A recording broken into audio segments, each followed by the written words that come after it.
그 선하님의 고요히 감사요. 성도를 성전 삼는 교회, 초대교회를 모델 삼는 교회, 물질을 하늘에 쌓아두는 교회.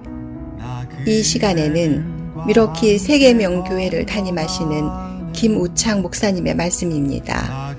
은혜의 시간 되시길 바랍니다.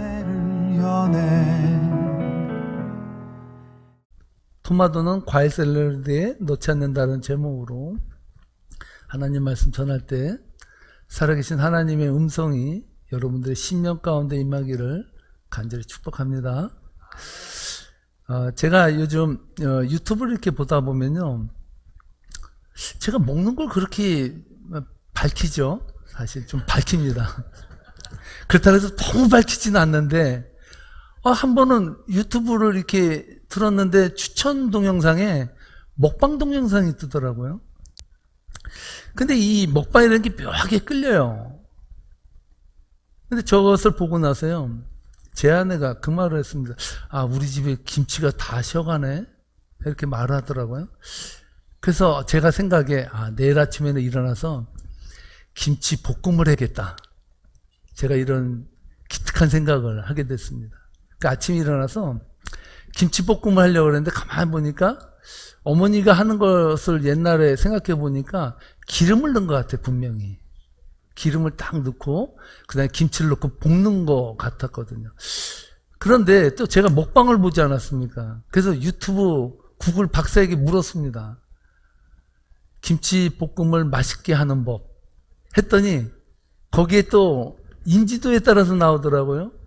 백종원 선생님이 나오더라고요. 백종원이 알려주는 맛있는 김치볶음 레시피 해가지고 나왔어요. 저는 김치볶음에 설탕이 들어간다는 걸 처음 알았습니다. 그런데 거기에 나온 게 뭐냐면, 김치볶음을 할 때, 이제 점심때가 되니까 좀 침이 막 고이네요. 김치볶음을 할 때 설탕을 넣으면 김치에서 나는 쓴맛을 잡아주고 그 다음에 맛을 좀 더 풍부하게 해준다는 거예요. 그래서 미원 대신에도 쓰고, 그래서 많이 설탕을 애용한다는 거예요. 그래서 음식 잘하는 사람들은요, 설탕을 많이 써요. 우리 성도들도 벌써 딱 알잖아, 벌써. 그럴 정도로, 여러분, 그게 그렇게 중요하다는 거예요. 그런데 이 김치볶음을 이렇게 만들면서 제가 느낀 게 있는데 뭐냐면요, 예전에 그 광고에 침대는 과학입니다 이거 가지고 뭐 에이스 침대인가요? 제가 또 이 말씀에 또 회사 소개하면 안 되는데, 자 이제 A 뭔가 그 침대가 한번 떴습니다. 침대는 과학이야? 뭔가 과학이 들어가면 뭔가 멋있잖아요. 근데 여러분, 음식도 과학이에요. 먼저 넣어야 될 재료가 있고 나중에 넣어야 될 재료가 있고 또 함께 써서는 안 되는 재료들이 있어요. 그 음식에도 궁합이 있다 그러잖아요. 모든 그 음식도 과학으로, 지식으로 이루어지는 거예요. 그래서 여러분들도 음식을 잘 하려면요, 그 음식을 할 때 그 재료를 넣는 방법과 또 넣는 양과 또 불의 세기나 이런 거 모든 것을 여러분 잘 알면요, 누구나가 다 음식을 잘할 수 있다라고 합니다. 그 똑같은 사람이 같은 재료를 가지고 음식을 해도 다 다르잖아요, 맛이. 그런 거에서 다 온다라는 것입니다. 실제로 제가 김치볶음에다 설탕을 좀 넣어봤더니요, 달달하고 맛있다 그러더라고요. 먹을만하다 그럽니다. 먹을만하다. 여러분, 살면서 편하고 풍성한 인생을 살기 위해서 우리에게 지식이 필요해요. 알아야 돼. 그래서 아는 게 힘이라는 말도 있지 않습니까? 아는 게 힘이에요. 알아야 됩니다.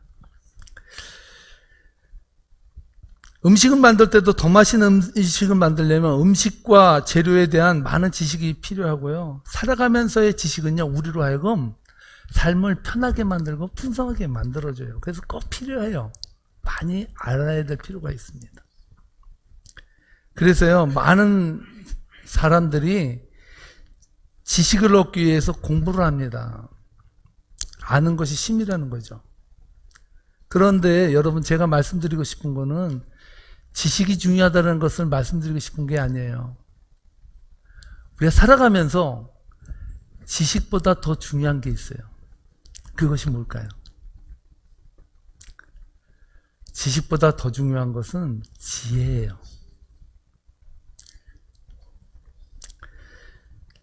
여러분은 지식과 지혜의 차이점을 여러분 알고 있어요? 지식은 뭐고 지혜는 뭐예요? 지식은 아는 거고 지혜는 사는 거고, 뭐 이 정도? 여러분 생각할 수 있죠. 제가 에릭 와이너가 쓴 책 소크라테스 익스프레스라는 책을 보니까 그 사람이 지식과 지혜가 뭐가 다르냐, 이것을 아주 간단 명료하게 이야기해 줬습니다. 그가 이렇게 말하는 거예요. 지식은 토마토가 과일임을 아는 것이고, 지혜는 과일 샐러드에 과일임에도 불구하고 토마토를 넣지 않는다는 거예요. 그게 지혜라는 거예요. 여러분, 야채 샐러드에는 토마토가 들어가도요, 과일 샐러드에는 토마토를 안 넣는데요. 그건 지식하고 다른 거예요. 지식으로는 넣어야죠.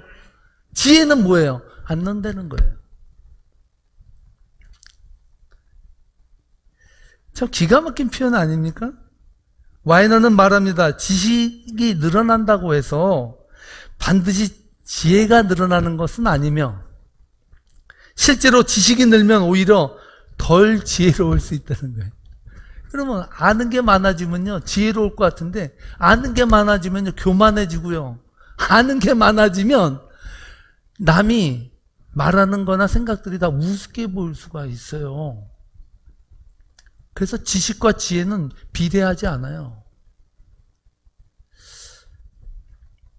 알미 지나칠 수도 있고요, 잘못 알 수도 있기 때문입니다. 그래서 그는 말합니다. 지식은 소유하는 것이고 지혜는 이해하는 것이다 라고 말하고 있습니다. 우리가 살아가면서요, 인간관계가 꼬이고 문제가 생기는 갈등을 겪는 근본 이유는 지식이 없어서가 아니에요. 지혜가 없기 때문입니다. 목회자로서 저 자신을 평가할 때 저는요 한 가지 잘하는 게 있어요. 목회자로. 그게 잘하는 거이면서 장점이면서 아주 단점인데 뭐냐면요, 주제 파악을 잘합니다. 저는 정말 어떻게 보면 성도님들에게 미안한데요, 목회자로서 여러분들보다 지식도 부족하고요, 지혜는 더 부족해요. 아주 단순해요. 제 아내가 늘 말하는 게 무식은 안 쓰더라고요. 참 목사님은 단순하다 이러더라고요. 단순해요. 전 이렇게 뭔가 이렇게 꼬아서 뭘 이렇게 하는 걸 못해. 아주 단순해. 쉽게 말하면 지혜가 좀 부족한 것 같아요. 할렐루야, 감사합니다. 오늘 판명 났습니다. 남자는 다 그래. 뭐 여자는 다 그래 노래가 있는데 남자도 다 그러네. 미국 앵커로 대화의 신이라고 불리우는 레리 킹이 책을 썼는데요. 대화의 신이라는 책을 썼습니다. 그가 이 사람이 앵커로 게스트가 오면은 가장 말을 잘해서 그 게스트로 하여금 편하게 말을 잘할 수 있도록 끌어내는데, 대화에 있어서는 신이라고 불릴 정도로 유명한 앵커라 그래요. 레리 킹이. 이번에 팬데믹 이 사태 때 돌아가셨는데, 그분이 방송을 진행하면서 실수했던 에피소드를 말해주는데, 이런 에피소드입니다. 한 번은 라디오 쇼를 진행했는데요, 게스트에게 당신 자녀는 몇 명입니까? 이렇게 물은 거예요. 근데 그 말을 듣고 통제실에서 모두가 다 그냥 아연실색했어요. 어떻게 방송 중이라 들어가서 말할 수도 없고 서로가 뻘쭘하게 있는데, 계속해서 이 게스트에게 그럼 자녀가 몇 명, 그럼 남자는 여자입니까? 이런 걸 계속해서 물은 거예요. 그러니까 이 사람이 너무나도 답답했던 거예요. 왜냐하면 이분은 신부였습니다. 자녀를 자꾸 묻니까 이분이 그런 거예요. 아, 이분이 잘 모르나? 나를 불러놓고 내가 누군지 모르고 여러분 게스트를 부른 거예요. 그러니까 이 신부가 그랬던 거예요. 신부는 결혼 안 합니다. 이랬던 거예요. 한 번은 이 레리킹이요, 새해 첫날 아침에 방송을 진행하는데 이분이 해야 될 것은 지방에서 들어오는 그 아나운서의 말을 이제 끊고 나서 새해 인사에 대한 이야기를 하면서 다음으로 넘겨줘야 되는 거예요. 길게 안 해도 되는 그 타임을 맞춰서 하면 되는데 이 사람이요, 그날 그 전날 저녁에 밤을 샜대요. 여전히 노느라고. 너무 피곤해가지고 이분이 스위치는 오프해놓고 마이크는 켜놓고요, 거기서 머리를 쳐박고서 잠이 들어버린 거예요. 그러니까 방송에 사람의 목소리가 나와야 되는데 이런 거예요. 그러니까 이게 뭔 소리냐고 사람들이 막 이랬는데 그 방송실이요, 유리로 다 돼 있었대요. 그 밖에서 사람들이 다 볼 수 있는데 사회자는 안 보이고 사회자는 머리를 쳐박고 앉아가지고 소리는 안 나니까 위험한가 보다 해가지고 911에 신고를 해서 소방서 대원들이 그냥 구급차랑 같이 와가지고 도끼로다가 유리를 깨고 들어왔는데 이 사람이 그때 깬 거에 깜짝 놀라서 보니까 상황이 이상하게 아수라장이 된 거죠.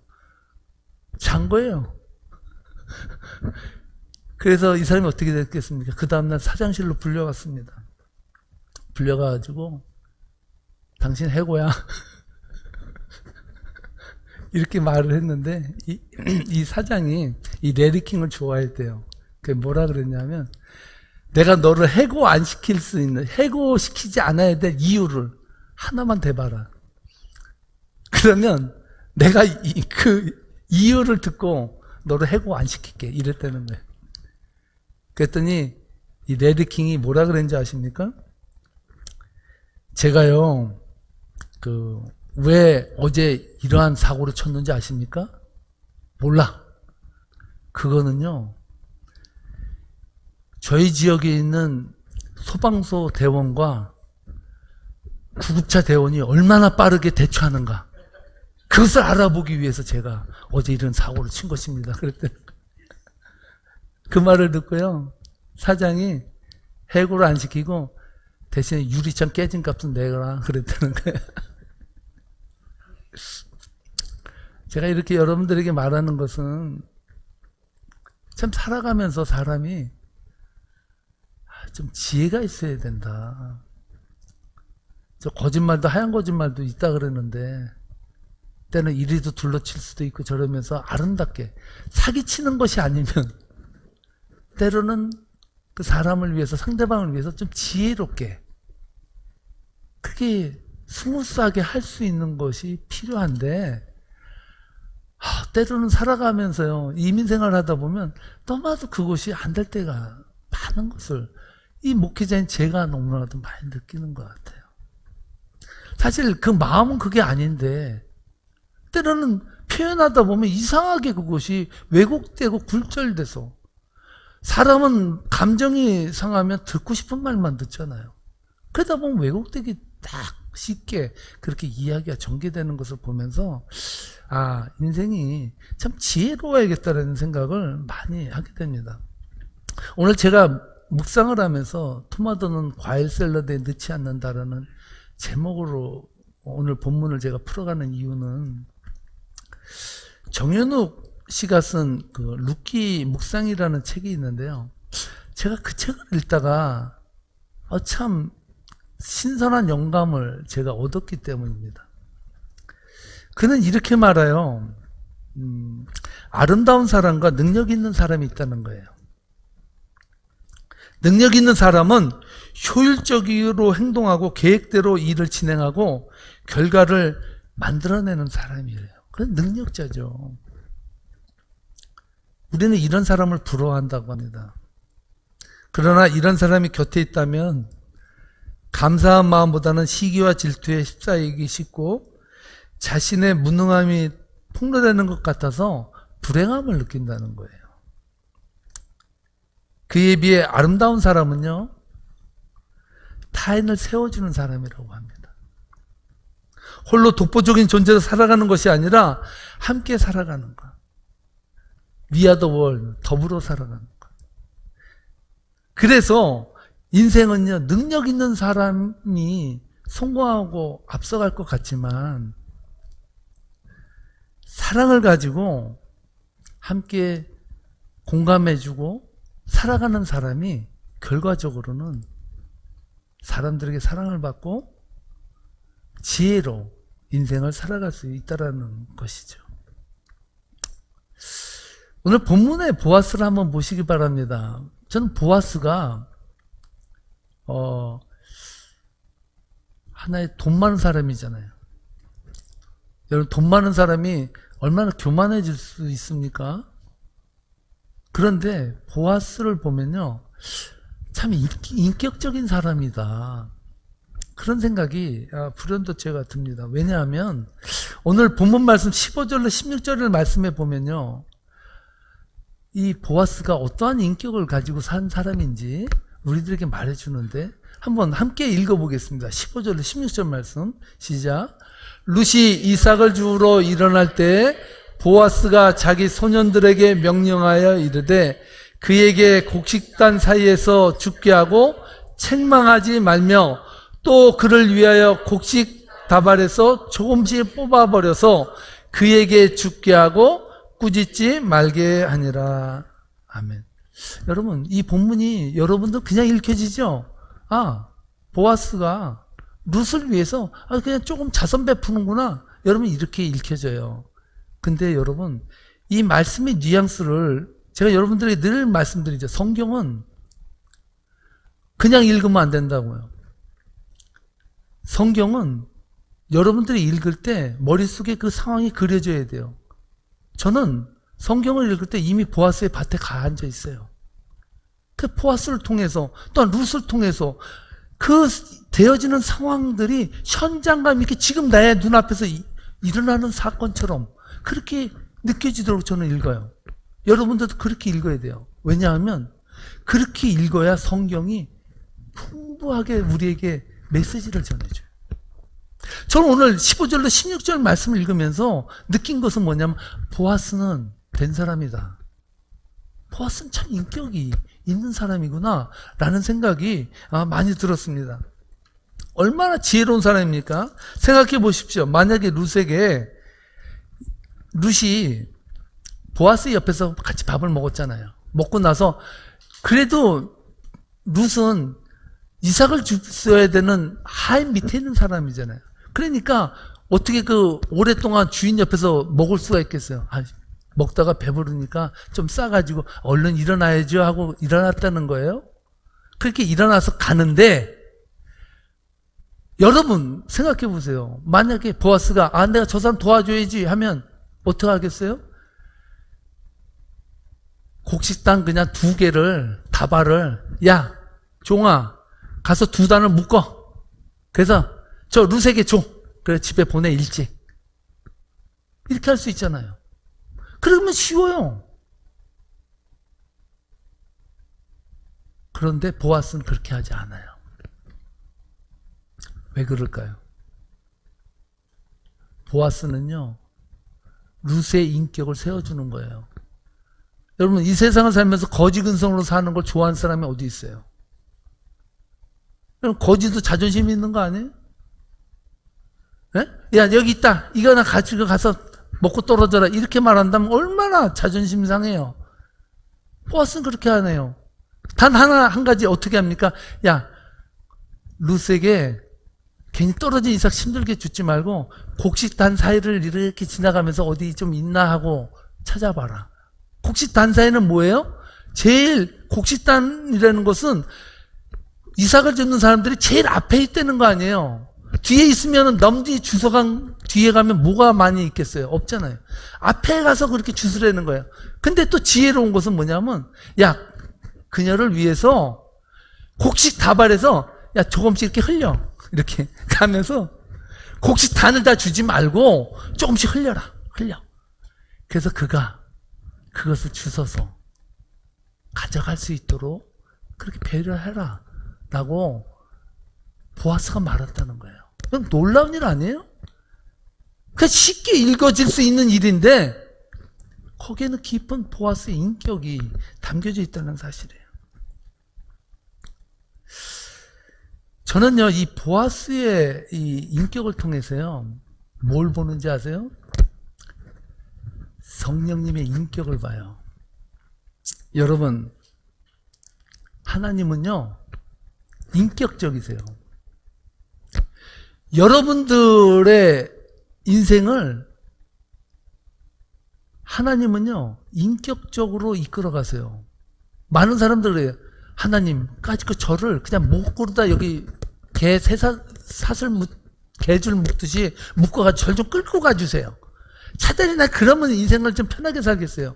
그렇게 생각할 수 있어요. 그런데 하나님 절대 그렇게 안 해요. 어떻게 했는지 아십니까?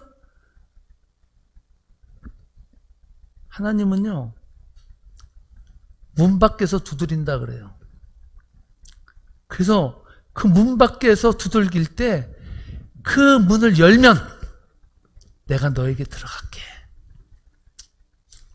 그냥 우리가 준비되지 않은 채로 하나님은 맞을 준비가 안 됐는데 일로 와! 이 자식아! 하고 들어가가지고 그냥 멱살 잡고 나오지 않고 우리의 문을 두드린다는 거예요. 그리고 그를 부른다는 거예요. 오카는 목사님이 성령님에 대해서 기가 막힌 해석을 했는데 뭐라 그랬느냐. 성령님은 뱃사공이 노를 지을 때, 야, 사공아, 너 힘들지? 야, 이제 일하지 마. 여기 앉아있어. 앉아있고, 내가 짓게, 내가. 그리고 그냥 옆에서 그냥 열심히 짓는 그런 분이 아니라는 거예요. 그럼 어떤 분이냐? 성령님은요, 우리가 노를 짓고 힘들어 할 때, 우리 옆에서 그 노를 함께 잡고 함께 저어주시는 분이라는 거예요. 함께 저어주시는 분. 많은 사람들이 성령님을 잘못 알아요. 내가 예수님을 믿는데 왜 금덩어리가 안 떨어져? 내가 여태까지 그거 기도 제목으로 했는데 왜 그거 조그만 거 왜 못 주는 거야? 그거? 하나님 없는 거야? 안 주는 거야? 대체 왜 그러지? 이러는데 그 사람들은요, 절대 하나님 은혜 못 받아요. 하나님의 은혜는요, 내가 움직일 때, 내가 그 앞에 가며 함께 호흡할 때, 그때 우리를 도우시는 영이에요. 믿습니까? 그렇게 하나님은 일하시는데 보아스를 통해서 큰 모습을 우리들에게 보여주신다는 것입니다. 고린도전서 8장 1절 말씀에 보면요, 이렇게 말하는데 한번 들어보시고 함께 읽어보도록 하겠습니다. 우상의 제물에 대하여는 우리가 다 지식이 있는 줄을 아나 지식은 교만하게 하며 사랑은 덕을 세우나니. 무슨 뜻인지 알죠? 그 당시에 고린도에는 이방 신전이 엄청 많았어요. 쉽게 얘기하면요, 그냥 천지가 다 이방 신을 믿는 사람들이었어요. 그러니까 고기가 나오는 것에 몇십 프로는요, 다 제사했다가 나온 음식들, 고기들이 다 판매됐어요. 그러니까 믿음이 있던 사람들이, 야, 이 고기가 어디서 나온 줄 아냐? 이방 신에게 절하고 나온 거야. 이 더러운 걸 먹을래 너? 자존심도 없어? 난 안 먹어.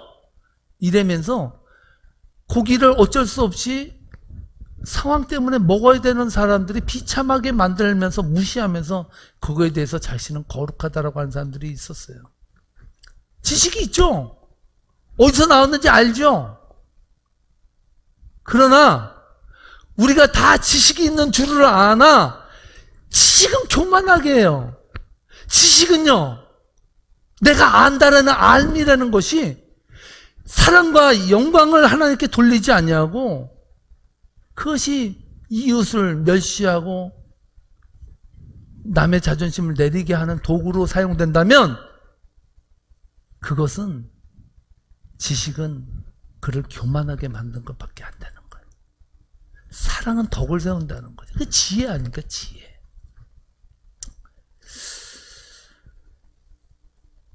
여러분, 신앙을 논한다면 그런 일은 자기 지식밖에 안 된다는 거예요. 오늘날 우리가 그리스도인들이요, 예수님은 열심히 잘 믿는다고 성경 열심히 읽죠.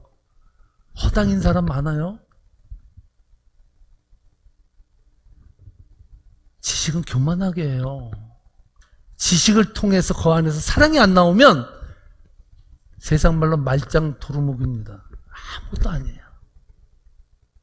천사의 말을 할지라도, 김 목사처럼 유창하게 그냥 이야기를 할지라도 아무것도 아니에요. 지식으로 남을 정죄하고 무시하고 평가할 바에는 차라리 우상의 제물을 묻지 말고 먹어라. 예수님의 말씀처럼 입으로 들어가는 게 더럽냐? 나오는 게 더럽지. 입으로 들어가는 게 우상의 절했건 뭐였건 음식은 음식 아니야. 차라리 입에서 나오는 그 더러운 말을 바꿔라. 이렇게 말하는 거야. 지혜는 토마토를 과일이라는 것을 알매도 불구하고 과일 샐러드에 넣지 않는 거예요. 저는 세계민교회 성도님들이나 저나 지식이 많은 사람들보다는 지혜가 많은 사람들 되기를 주님으로 축원합니다. 마지막으로 야고보서 1장 5절 말씀을 함께 읽고 말씀을 마치려고 합니다. 함께 야고보서 1장 5절 말씀 읽겠습니다. 너희 중에 누구든지 지혜가 부족하거든 모든 사람에게 후히 주시고 꾸짖지 아니하시는 하나님께 구하라. 그리하면 주시리라. 성경 말씀 여러분 보면요, 내가 너에게 지식을 준다는 말은 여러분 한번 읽어보세요. 솔로몬도 지혜를 구했지 지식을 구하지 않았어요. 하나님은요, 우리들에게 지혜가 부족해? 꾸짖지 아니하고 주시는 우리 하나님 앞에 지혜를 구하라. 이 세상을요, 여러분 아름답고 평화하고 행복하게 사는 방법은 단 하나예요. 지식을 얻으려고 하지 마세요. 지혜를 얻으세요. 성경을 통해서 여러분 지식을 늘리지 마세요. 그거는 여러분을 교만하게 해요. 남을 정죄하게 해요. 바리새인들이 율법을 너무나 알아가지고 남을 다 정죄해버리고 끝나버렸잖아요. 이 말씀을 통해서 따라하시기 바랍니다. 토마토는 과일 샐러드에 넣지 않는다. 이 말씀을 가지고 행복한 인생 사시기를 주님으로 축복합니다. 그 선한 힘이 지금까지 미러키 새계명교회를 담임하시는 김우창 목사님의 말씀이었습니다. 미러키 새계명교회는 12012 웨스트 노스 애비뉴 와와토사 위스콘신에 위치해 있으며 주일 예배는 오전 11시, 수요 예배는 오후 7시 30분, 토요 새벽 예배는 오전 6시 30분에 있습니다. 신앙 상담이나 교회에 관한 자세한 사항은 224-577-8288번으로 문의하시기 바랍니다. 노래 들리네.